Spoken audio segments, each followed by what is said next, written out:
Good afternoon, everyone. It's Jamie Lee of Animal Bonds here.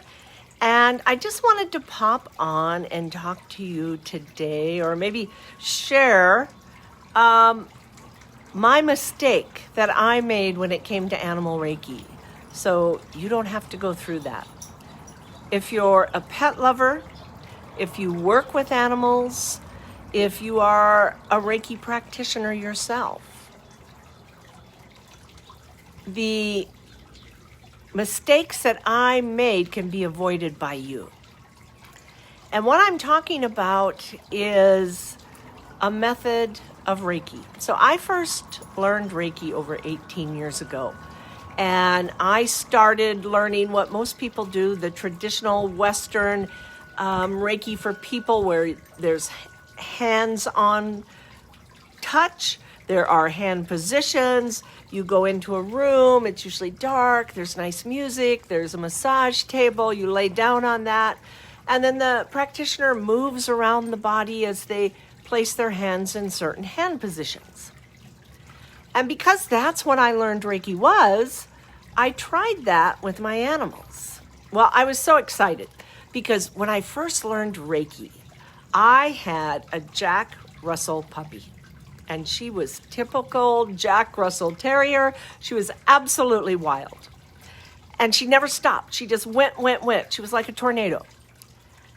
And it was finally when she was 2 years old. I had just taken my first Reiki class, and I was sitting on the couch.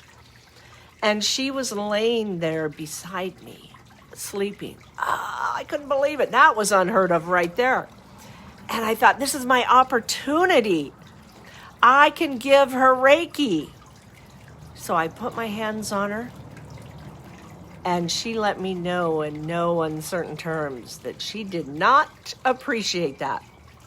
She lifted her head, she jumped down, went across the room, laid down, and glared at me.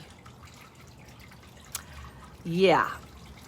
And that was the last time that I could ever try to offer her Reiki like I knew how. Hey, Sophie, we're doing a live here, please. I have a heckler here. Yes, no hecklers here for the live. Anyway, I didn't know it at the time, but I had done everything wrong. You see, I used to be able to do my own self-healing practice, and Zuby, that Jack Russell Terrier, would come sit at the end of the couch. And I still thought, oh, she doesn't want it. I just didn't understand. It wasn't until I discovered the Let Animals Lead method by Kathleen Prasad that I began to understand what I had done wrong. You see, I just assumed that you use the same technique on animals that you do for people. And that was a bad assumption because that's not the case. And now I know better. 18 years later, I was at an animal sanctuary, and it was an open house. So I just went with the intention of allowing any animal that wanted Reiki to receive it. And they were all farm animals, so everybody was outside. And I just walked around, and I was drawn to a corral where there were some horses. And I stood right up against the fence, and I kind of rested my hands. And one of the horses came up to me, and she put her head in my hands. And she stayed that way for about 10 minutes. And then she backed away. She just walked away, clear across the corral. And I thought, well, it's possible that she might be done. But now I know a lot more about how animals respond to energy, and they move in and out of it. So I stayed there for a few more minutes, and then suddenly she started to back up towards me, backing all the way up. Now, I've seen horses walk backwards, but never quite this far or in such a dramatic fashion. I mean, she was getting my attention. And she backed all the way up till she was right up against the fence, and my hands just naturally rested on her hips. As I was leaving, I told the managers what had happened. And they said, well, that makes sense because she used to be a rodeo horse and she has really bad arthritis in her hips. If I had never taken the time or had the opportunity, I'm so grateful I had the opportunity to learn the Let Animals Lead method of Animal Reiki, I would have missed that moment. I would have still been in the mindset of offering Reiki to animals like we do people. And it's so much different. So, for example, we already talked about it, but when a person gives Reiki to another person, the practitioner is the one that moves around. The person lies on the massage table still enjoying the piece. It's the practitioner that moves around the body, placing their hands in specific positions. And with animals, it's just the opposite. I, as a teacher and practitioner, go near the animal, and then I become still. I go into a meditative practice, a Reiki meditation. I offer the energy to the animal. I let them know that they're free to accept as much or as little as they like. And then I just allow the animal to decide if they're going to accept the Reiki, to decide how it's going to look, to decide if they want to be touched. Because, come on, we all know that when our pets want to be touched, they let us know. They're head bumping, they're bumping up against us. They can make it really clear what they want. And the same is true in a Reiki session. So if you are thinking about learning Reiki, or maybe you already know Reiki and you've learned the way I did with the traditional Western Reiki system for people, I want you to learn from my mistakes.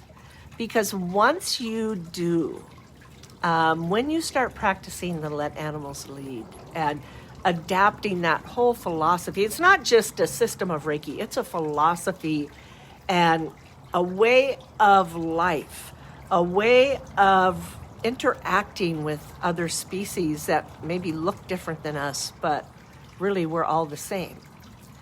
So once you adopt this thinking, this Let Animals Lead thinking, your life transforms. Your pet's life transforms. You're able to make connections. You're able to seem to understand what it is the animals are thinking and what they're trying to tell you. And you understand that they carry this wisdom that's available to us if we just pay attention. And we also learn that no matter what is happening in our life, we have the tools and we know that all is well. So if you are interested, I have a class coming up. Now, I live in Las Vegas and I do in-person classes, but if you're watching from somewhere else, I will tell you I don't normally do in-person classes in the summer because it's too flippin' hot here. It gets to be like 115, 120. Nobody wants to be standing out in a field when it's 115 degrees. And even the animals kind of look at us like, oh, please, man, go find a mud hole, get in it. So I don't normally do those during the summer. However, I am one of the 7 teachers certified to teach this method online. And I have an 8-week class coming up. It starts July 8th. There's 2 time frames, 10 and 6, that you can pick from. If you want to learn more about how to incorporate this philosophy, this way of life, into your life and into your relationship with animals.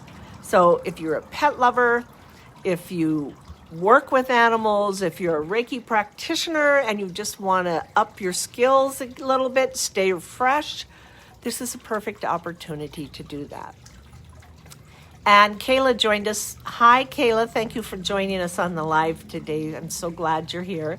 And I hope that you're having a beautiful day today. So I was just talking about the heat in Las Vegas, and we're really lucky today. We've had a couple of beautiful days lately. And so I was able to get outside. Now I think by the weekend that's all going to be gone by the wayside because it's supposed to get really hot again, like 114. And life is beautiful, Kayla, absolutely. I'm hoping that we kind of cool down a little bit for June 25th so the 24th is my birthday. And this year I want to celebrate because, after everything we've been through with the pandemic and this past year, so many people aren't here to celebrate. So I think for all of us that have seen another trip around the sun, we need to celebrate and be grateful and really appreciate the fact that we have been given another day, another hour, another year, whatever we are being given, and to make the most of it. So I want to make the most of that. And also on the 25th, there is a full moon. Full moon is actually on my birthday, the 24th. But on the 25th, I have partnered up with All Friends Animal Sanctuary. That's a sanctuary here in Las Vegas. And we are doing a full moon Reiki meditation with the sanctuary animals. And it goes from 8 to probably about 10.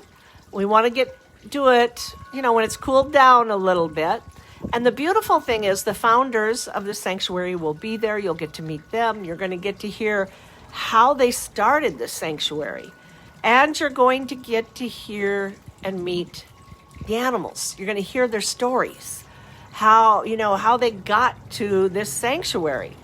And then after the tour, we're all going to be sitting with the animals, whichever animal that calls to you, and I will lead you through a guided animal Reiki meditation. There is no previous experience needed for this. I will guide us through everything. And not only are we going to be helping the animals by offering them energy, there is a $20 fee, and over half of that is going to the sanctuary to help with the care of the animals. So if you're interested and you want to learn more, there's lots of opportunities coming up. There is the full moon meditation with sanctuary animals on June 25th, and you can go to my website to sign up for that. Or also on Facebook. Actually, I'll just put the link down below here. So it's the full moon meditation on June 25th. And if you really want to learn more and really bring this philosophy into your life, go deeper into it, then I have the online class, 8 weeks, from either 10 o'clock in the morning or 6 o'clock in the evening. That's Pacific time. And you can go to my website and sign up on that. My website is animal-bonds.com.